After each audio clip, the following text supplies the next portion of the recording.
opening statement for Coach, and then we'll open it to questions. Yeah, I just told the team, we're not a pat on the back program. I know people are going to probably pat us on the back, like, hey, great job hanging in there with a Power 4 team, but we're definitely disappointed anytime we don't win a football game. Felt like we hung in there, obviously, with a Cal team that's really well coached and really good. And third quarter offensively, just not good enough. The turnovers can't happen. And then, obviously, the special teams giving up a kickoff return. Those type of things we got to clean up. Was really pleased with the defensive effort today. We know we have a really good defense and a really good defensive staff. Thought they had a great effort today. And I think if we can get the other two phases to play at that level, then we got a chance to be a good team. You mentioned the turnovers. Obviously, that's not what you want. But what else was different? What was different about the way you guys were unable to execute after halftime? I think we just couldn't get off to a good start on the first down drives. They did a good job adjusting, taking away some of the things we were trying to do in the passing game. We knew it was going to be hard to run the ball against that defensive front. So, thought was to try to throw the ball early in the drive and then try to run it as the D-line got tired. And we just couldn't get off to a good start with some of our drive starters. To start off the second half, and we got to get better at that. It starts with me, obviously, calling the play, so definitely need to improve there. What was it like for you, maybe in your debut as a head coach with your alma mater today? I mean, there's definitely some emotions there. Would lie if I said I didn't get a little teary-eyed in the locker room just talking to the team before the game. This logo means a lot to me, and I want to do a good job for UC Davis and the community and the alumni. So we're disappointed, obviously, but I feel really good about the team, and hopefully we can come back next week at home and play a lot better.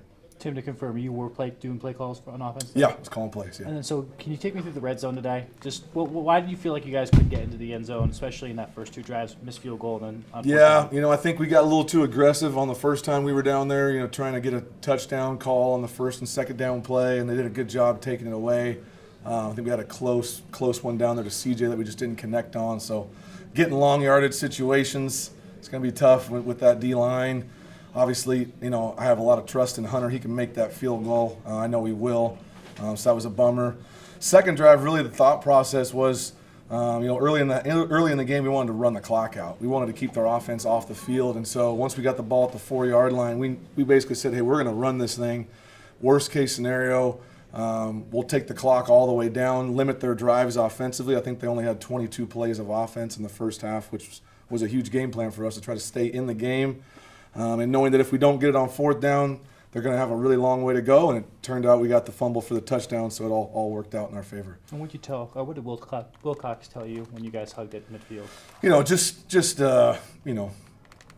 Probably keep most of it between him and I, but just I love him, and I think the love between him and I, we get to talk now again, which is nice.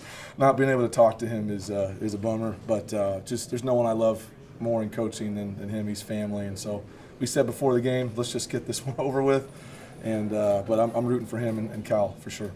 And what did you tell the team to say? Big thing was just we're not a pat on the back program, we're not going to accept pats on the back. Like, hey, great job hanging in there. But I wanted them to know how much I loved them, how much I'm thankful that they're buying into what we're trying to do. Our game plan was to milk the clock and stay in there, and we executed that really well in the first half. And third quarter, it got away from us a little bit. But we need to be better offensively, need to be better on special teams. And told them, hey, we're coming back home. We're coming to Shredville next week. We got to be able to light that thing up and get ourselves ready to go for these next 11 games. Anything else for Coach? Thanks, Coach.